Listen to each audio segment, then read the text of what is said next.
تو جب عمر بڑی، تجربہ ہوا، پکا ہوا، اب پھر شک نہیں ہوگا متشابہ کا، پھر اس کو پک ہو جائے گا۔ جب وہ پک ہو جائے گا تو پھر وہ نہیں رہے گا، پھر کہے گا نہیں یہ اب صورت کے اندر میں البینہ کو بغیر متشابہ کے ڈنکے کی چوٹ پر میں پڑھوں گا اور اس کے اندر متشابہ نہیں لگے گا، تو وہ کانفیڈنٹ ہو جائے گا اس کے اوپر۔ جیسے ایک حافظ بچپن میں تو اس کو لگ سکتا ہے متشابہ، لیکن جب وہ تجربہ بڑا ہوگا پھر متشابہ نہیں، پھر وہ کچ نہیں ہوگا، پھر پک ہو جائے گا۔ اب جب قرآن کریم کا یہ مکی ہے، یہ مدنی ہے، اب پہلے ابتدا میں بچپن میں جب دیکھیں عام راویوں کے اعتبار سے تو لم یکن الذین کفروا من اہل الکتاب کا لفظ دیکھیں، پھر والمشرکین کا دیکھیں، تو یہاں تھوڑا سا کچ سا ہوگا کہ یہ مکی ہے یہ مدنی ہے۔ لیکن جب یہ دیکھیں گے نا کہ یہ اسلوب تو قرآن کریم میں ہے کہ دوسری مدنی صورتوں میں ابھی آیا ہوا ہے، اگر ان صورتوں کو اس اسلوب کی وجہ سے مکی نہیں کہہ سکتے تو اس میں تو ایک ہی صورت میں یہ 2 بار اسلوب آیا ہے، اور اس کے اندر تو وما تفرق الذین اوتوا الکتاب آیا ہوا ہے کہ وہ اہل کتاب تو پہلے متفق تھے رسول کے آنے پر، ان کے وسیلے سے دعائیں مانگتے تھے، اب ان کے اندر جو حصے بٹے ہیں کچھ ایمان لے آئے اور کچھ نے انکار کر دیا، یہ تو اس بینہ رسول کے آنے کے بعد ہوا ہے، تو لہٰذا ان کی کتابوں میں ذکر تھا، تو اب صورت بندے کو پک ہو جائے گا کہ یہاں 2 قول نہیں ہے، ایک ہی قول ہے، اگر 2 ہوں بھی تو ترجیح اسی قول کو ہے جو مدینہ ہے، یا مدینہ الاصحاء، یہی صحیح ہے کہ یہ مدینہ ہے، کیونکہ قرآن کریم کے اندر یہ دوسرے مقام پر بھی یہ اسلوب آیا ہے، اسلوب بیان ہوا ہے۔ اب دونوں کا ذکر پہلی آیت میں اور چھٹی آیت میں سورہ البینہ کے اندر اکٹھا ذکر کیوں آیا، ان کا ذکر کرنے میں اس پر تفصیلی تھوڑی سی بات میں اب کروں گا، لیکن کچھ بات تو آگے جا کر کریں گے انشاءاللہ۔ پہلی بات تو یہ ہے، اور یہ ایک بڑا اہم مقام ہے قرآن کریم کا اس اعتبار سے کہ اس کے اندر کفروا من اہل الکتاب والمشرکین، یعنی اہل کتاب بھی کافر، مشرک بھی کافر، اور تینوں کو اکٹھا ذکر کیا ہے۔ اس لیے میں نے اپنے نوٹس میں یہ بات لکھی ہے کہ اس پر اکٹھا ذکر کیوں اور کافر کا لفظ یہاں پر کیوں اور اس کا معنی کیا ہے، اس پر کچھ نہیں تو 1-2 پروگرام تو انشاءاللہ میں اللہ تعالیٰ کے فضل سے صرف اسی اسلوب پر عرض کروں گا، اور یہی ذوق قرآن ہے، یہی قرآن کے ساتھ تعلق ہے، یہی وہ بات ہے جس سے پھر قرآن بندے سے باتیں کرنے لگتا ہے۔ درمیان والے جو واسطے ہوتے ہیں ایک وقت پر جا کر وہ واسطے پیچھے رہ جاتے ہیں، پھر بندہ قرآن سے ڈائریکٹلی باتیں کرنے لگتا ہے، اور یہ خیرات در مصطفیٰ سے ملتی ہے صلی اللہ علیہ وسلم۔ تو اب ایک بات تو میں یہ کر رہا تھا کہ دونوں کا ذکر کیوں ہے۔ الکفر ملت واحدہ، کافر سارے ایک ہیں، منکرین سارے ایک ہیں، اس لیے اس آیت کے اندر سب کا ایک کا ذکر کر دیا۔ دوسری بات یہ تھی کہ اہل کتاب جو تھے ان کا ایک سیاسی گٹھ جوڑ تھا مشرکین کے ساتھ، ان کی دوستیاں تھیں، اہل کتاب کی ان کے ساتھ ہمدردیاں تھیں، اس لیے پھر ان کا کٹھا ذکر آ گیا۔ اب یہ بھی سورت کے مشکلوں میں ایک مشکل ہے، یہ بات بھی حفظ میں مشکل، مکی مدنی ہونے میں مشکل، اور پھر یہ ایک مشکل بھی ہے کہ تینوں کا اکٹھا ذکر کیوں آیا، اس کی کیا حکمتیں ہیں، اس کی حکمتیں بیان کرنے کے لیے یا اس کی حکمتوں کو سمجھنے کے لیے یہ بھی ایک مسئلہ ہے۔ اب اہل کتاب کی چونکہ رہتے مدینے میں تھے، دوستیاں مشرکین مکہ سے تھیں کہ یہ آئیں حملہ کریں، مسلمانوں کو ختم کر دیں، اور ہم میں سے ہمارا ایک تم بادشاہ بنا دو، ہماری تمہارے ساتھ، چونکہ وہ گٹھ جوڑ تھا اس لیے ان کا تینوں کا اللہ سبحانہ و تعالیٰ نے اکٹھا جو ہے وہ ذکر کر دیا۔ ایک بات اور تھی کہ سورت یہ جو اہل کتاب تھے یہ سوالات بتاتے تھے مشرکوں کو کہ تم رسول اللہ صلی اللہ علیہ وسلم سے یہ سوال پوچھو۔ اب جتنے اہل کتاب نے سوالات بتائے تھے مشرکوں کو، انہوں نے جا کر نبی کریم صلی اللہ علیہ وسلم سے وہ سوال پوچھے، اور جب وہ سوال پوچھے تو حضور نبی کریم صلی اللہ علیہ وسلم نے ان سارے سوالوں کے جواب عنایت فرما دیے، اور ایسے جواب عنایت فرمائے کہ پوری مدنی صورتوں کے اندر اور بعض مقامات پر مکی صورتوں کے اندر بھی ان کے وہ جوابات ہیں کہ جو اہل کتاب جانتے تھے مگر وہ غلط جانتے تھے، ان کی کتابوں میں لکھا تھا مگر وہ غلط لکھا تھا۔ آقا نے ان کو اتنے صحیح جواب عطا فرمائے کہ ان کی کتابیں بھی درست ہو گئیں، ان کی اپنے حافظے بھی درست ہو گئے۔ اب اللہ سبحانہ و تعالیٰ اس آیت کے اندر اکٹھا جمع کر کے فرما رہا ہے، تم نے ان کو سوال بتائے تھے، تمہاری کتابیں تم جانتے ہو، تمہارے فہم درست ہو گئے ہیں، اور جن کو تمہارے یہ سیاسی گٹھ جوڑ تھے، جن کو تم یہ بتا رہے تھے، اب تم تینوں کو حیا کرنی چاہیے کہ وہ بینہ آ گیا ہے، اب تمہیں تینوں کے تینوں کو تمہیں رائے راست پر آنا چاہیے۔ تو گویا یہ آخری حجتوں میں سے یہ حجت تھی۔ اب 98 سورت ہے، یہ 97 پہلے نازل ہو چکی ہیں، اور کل قرآن کی 114 صورتیں ہیں، تو اب باقی کتنی رہ گئی؟ اگر 98 یہ ہے تو اس کے بعد تو قرآن بہت تھوڑا سا نازل ہوا ہے۔ تو یعنی یہ آخری وقت میں ان کو یہ بتایا جا رہا ہے کہ تم اکٹھے تھے، تمہارا یہ معاملہ ہے، اب تم تینوں راہ راست پہ آ جاؤ۔ جب اس کا ترجمہ کریں گے تو انشاءاللہ پھر اس کا میں تفصیل سے ترجمہ عرض کرتا ہوں آپ کے سامنے۔ اب یہ مشکل ہو گئی، مشرکین کا لفظ اہل کتاب کے ساتھ آیا، کیا مطلب؟ مشکل۔ اب اس کو حل، حفظ میں مشکل، مکی مدنی ہونے میں مشکل۔ اب اس کا ایک اور مسئلہ مشکل آ گیا۔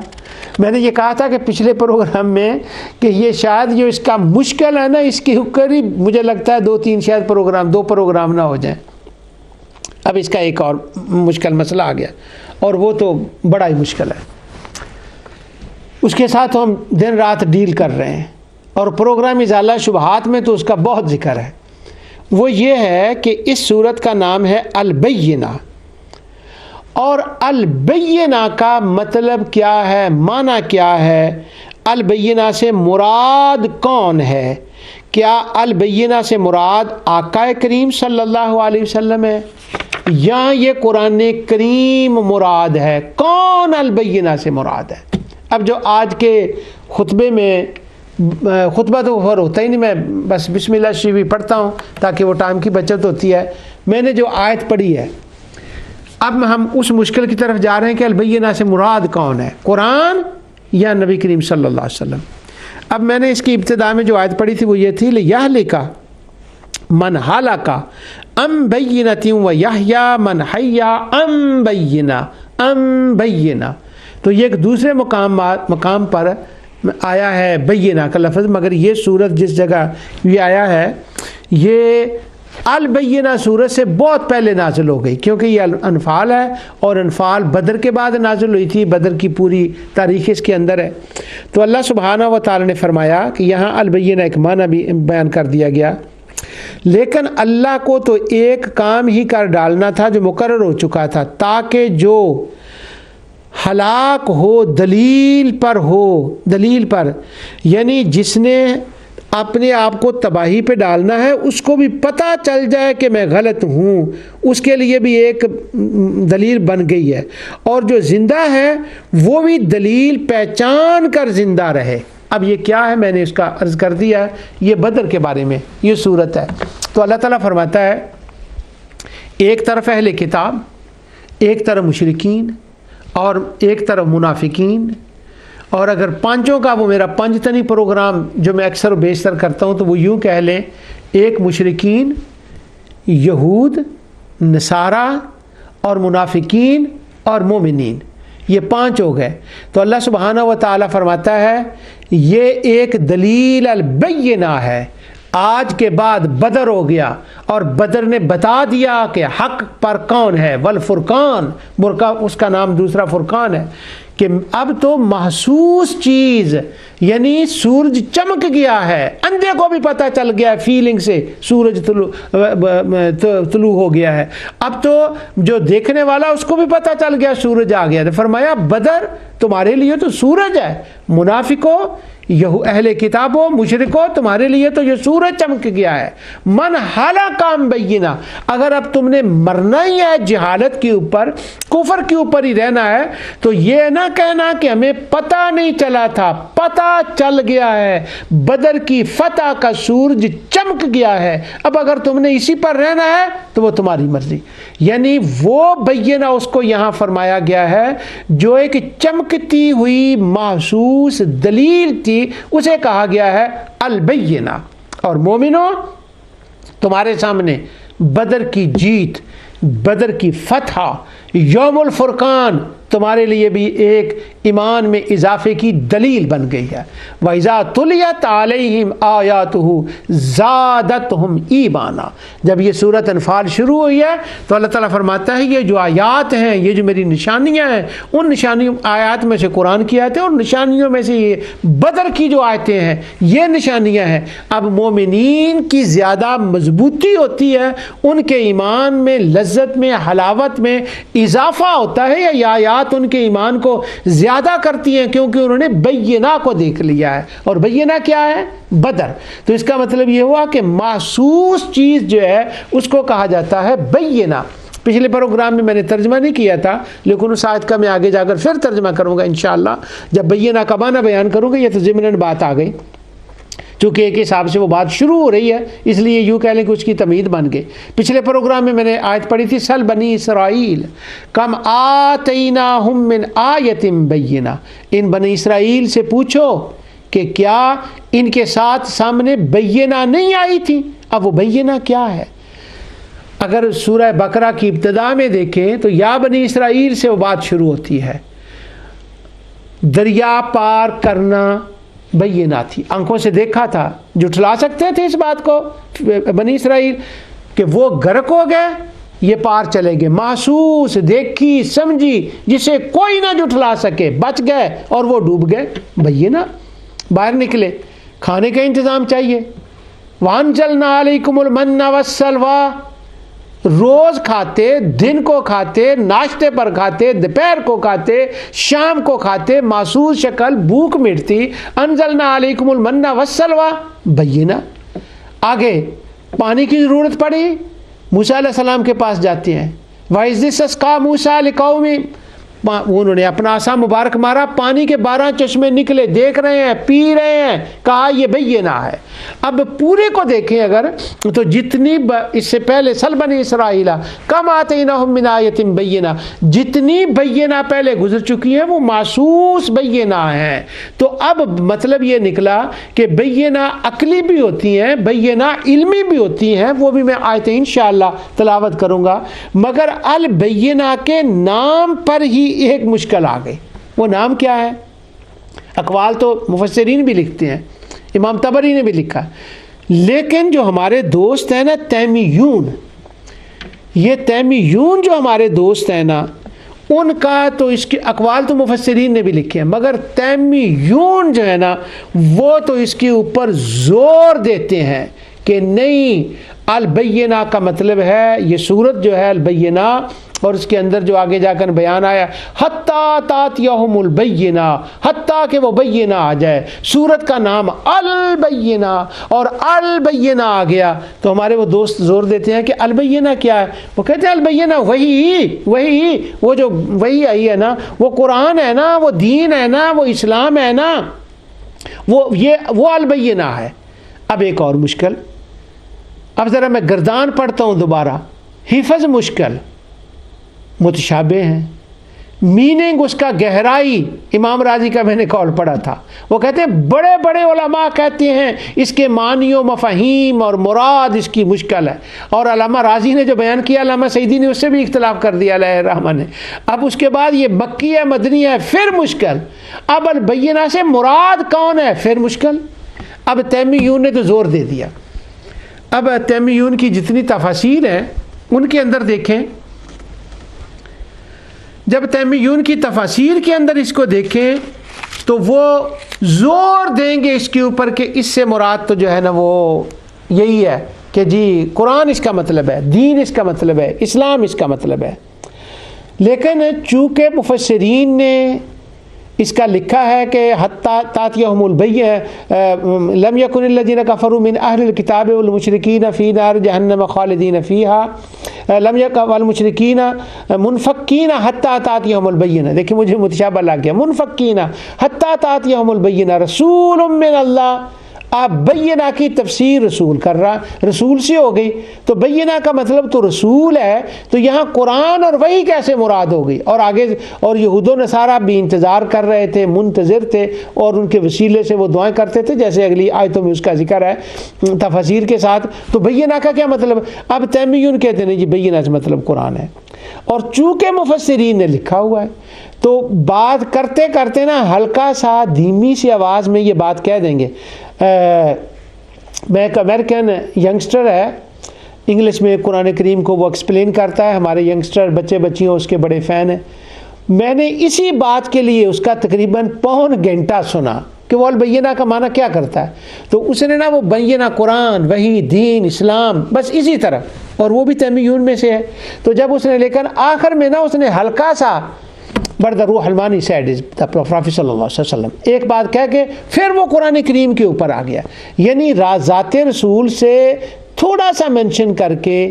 اور وہ روح المانی کا نام لے کر وہ بھی نچلے درجے کا بعد میں آ کر، جیسے صرف یہ بات روح المانی نہیں کہی ہے، کسی اور نے کہی نہیں ہے، علامہ علوسی نے صرف بات کہی ہے، پھر وہ آگے سے گزر گئے. ہلکا سا کہتے ہیں، حضور بھی اس سے مراد ہوتے ہیں. اچھا اب بات یہ ہے کہ یہ جو ہلکا سا کہہ دیتے ہیں کہ اس البینہ سے مراد نبی کریم صلی اللہ علیہ وسلم ہے، اور وہ ترجیح دیتے ہیں کہ قرآن کریم کو اور اس کے اوپر بات کرتے ہیں. اب مسئلہ اس کے اوپر یہ ہے کہ یہ صرف اسی آیت کے بارے میں نہیں ہے کہ البینہ سے مطلب حضور ہے. جہاں بھی نبی کریم صلی اللہ علیہ وسلم کا اس قسم کا ذکر آتا ہے تو وہ تیمیون فوراً اس کو قرآن کی عمل صالح کی طرح وہ پھیر دیں گے. اب یہاں میں یہ ایک مثال سے آپ کو میں بات عرض کرتا ہوں کہ تیمیون کا یہ کیا مسئلہ ہے کہ تیمیون یہ ایسا کیوں کرتے ہیں، ایسا کیوں کہتے ہیں کہ جہاں ذات مصطفیٰ صلی اللہ علیہ وسلم کی بات آئے تو وہ ایسا کر دیتے ہیں. اس کی وجہ اور اس کا سبب جو ہے نا وہ آج تو نہیں میں بتا سکتا، تو پروگرام کا آخر ہو رہا ہے، اگلے پروگرام میں بھی اس پر انشاءاللہ اسی پر میں بات کروں گا. یہ ضروری ہے کیونکہ یہ بھی البینہ کے مشکل میں سے ہے. مثلا ایک ہوتا ہے ایک ہوتا ہے کیمسٹ، کیمسٹری جس نے کیمسٹ ہوتا ہے وہ جس کو جو میڈیکل سٹور والا، جس کو چونکہ یہ پاکستان ہمارے ہاں بھی پروگرام جا رہا ہے، میڈیکل سٹور والا بندہ جو میڈیکل سٹور کا اس نے کورس کیا ہوتا ہے، فارمیسی کا اس نے کورس کیا ہوتا ہے، فارمسٹ ہوتا ہے وہ. اب وہ فارمیسی جو دوائیوں کی دکان ہے میڈیکل سٹور، اس کے اوپر وہ کھڑا ہے، اس نے کورس کیا اور اس نے وہ کورس کیا ہے تو وہ ڈاکٹر کی پرچی اس کے پاس آتی ہے تو وہ لکھی ہوئی دوائی جو ہے نا وہ دے دیتا ہے. ایک ہے ڈاکٹر، اور ڈاکٹر وہ ہے کہ وہ دیکھتا ہے کہ اس مریض کو یہ تکلیف ہے تو فلاں دوائی اس کی کیور ہے اور اس کے لیے شفا کا سبب بنے گی. اب ڈاکٹر کا رول اور ہے کہ وہ بیماری تلاش کرتا ہے اور اس کا شفا کی میڈیسن کون سی ہے، کون سی افیکٹ کرے گی، کس سے اس کا دکھ اور درد دور ہوگا، یہ ڈاکٹر کا کام ہے. اب وہ ایک ہے فارمسٹ، اور جو فارمسٹ ہے اس کا کام یہ نہیں ہے کہ وہ فائنڈ کرے کہ یہ کون سی دوائی اس پر اثر کرے گی اور نہیں، اس کا کام ہے جو ڈاکٹر نے لکھا ہے وہ دے دے. ایک ہو گیا میڈیکل سٹور والا بندہ، ایک ہو گیا ڈاکٹر، اور ایک اس سے ٹاپ ہے، اس کو کہتے ہیں پیتھولوجسٹ. پیتھولوجسٹ یا سائنسسٹ، وہ جو میڈیسن سائنسسٹ ہوتا ہے پیتھولوجسٹ بھی اس کو کہتے ہیں. اب وہ جو پیتھولوجسٹ ہے، سائنسسٹ جو ہے، اس کا کام اور ہوتا ہے. وہ نہ تو دوائی لکھ کے دیتا ہے، نہ وہ دکان سے دوائی دیتا ہے. وہ پیتھولوجسٹ کیا کرتا ہے، اس کی ڈیوٹی یہ ہوتی ہے، اس کا نالج یہ ہوتا ہے، وہ یہ کام کرتا ہے کہ وہ تحقیق کرتا ہے کہ یہ مرض پیدا کیوں ہوتی ہے اور یہ مرض کس وجہ سے شروع ہوتی ہے، اس کا کاز کیا ہے، کیوں یہ شروع ہوتی ہے، کون کون سے جراثیم ہیں، یہ کیا چیزیں ہیں، وہ کیا چیز ہے۔ میرے سامنے یہ بسکٹ پڑے ہوئے ہیں، چارلس نے مجھے یہ بسکٹ دیے ہیں، اب یہ میٹھا ہے، اب زیادہ میٹھا کھانے سے شوگر ہوگی، اب شوگر کا کاز کیا ہوگا، حالانکہ میں کھاتا نہیں ہوں لیکن وہ چارلس نے محبت سے رکھ دی ہے، اس نے یہ شوگر، اس سے شوگر ہوتی ہے، تو اب کاز کیا ہوا، شوگر، اور چیزیں بھی ہیں، تو وہ ہوتا ہے پیتھولوجسٹ۔ اب یہ جو ہمارے دوست تیمیون ہیں، ان کا مسئلہ کیا ہے، وہ یہ کیوں کرتے ہیں کہ یہاں پر حتیٰ تاتیہم البینہ کے بعد رسول بھی آیا ہوا ہے، اور رسول کی صفات بھی آئی ہوئی ہیں۔ اللہ کا رسول تلاوت کرتا ہے، صحف کی تلاوت کرتا ہے، مطہرہ کی تلاوت کرتا ہے۔ یہ تو انشاءاللہ جب وہاں جائیں گے نا اس آیت پر تو پھر بات کریں گے کہ یہ اتنی صفتیں کیوں بیان ہوئی ہیں رسول کی، کہ تلاوت فرماتا ہے اور صحف کی تلاوت فرماتا ہے اور مطہرہ کی تلاوت فرماتا ہے، اور اس کے اندر وہ کتابیں ہیں اور وہ کتابیں بڑی مضبوط سٹریٹ فارورڈ راہ بتاتی ہیں۔ یہ اتنی تفصیل رسول کی شان کیوں آئی ہے، یہ تو جب اس آیت پر جائیں گے یہ بیان کریں گے۔ اس وقت میرا مقصد یہ ہے کہ جب تیمیون کے سامنے منفقین حتی تاتیہم البینہ بھی ہے، اس کے بعد رسول بھی ہے، یتلو بھی ہے، کون تلاوت کرتا ہے، بینہ تلاوت کرتا ہے، وہ ساری باتیں بھی ہیں، اس کے باوجود وہ اس پر زور کیوں دیتے ہیں، اس کا کیا سبب ہے؟ انشاءاللہ اسی پروگرام کو کنٹینیو کریں گے آگے، اور آگے ذرا پیتھولوجسٹ بن کر سوچنے کی ضرورت ہے، فارمسٹ بن کر نہیں، ڈاکٹر بن کر نہیں، پیتھولوجسٹ بن کر کہ یہ مرض کیا ہے، یہ مرض پیدا کہاں سے ہوا ہے اور کیوں ہوا ہے، اور اس کا علاج کیا ہے۔ اس کا علاج پھر وہ بتائیں گے جو دنیا کے ڈاکٹر نہیں بتاتے، وہ خالق کائنات اس مرض کا علاج بتاتا ہے، اور وہ سارا البینہ کے اندر ہے۔ جو کچھ میں نے کہا اللہ تعالیٰ اسے قبول فرمائے، وما علیہ الا البلاغ۔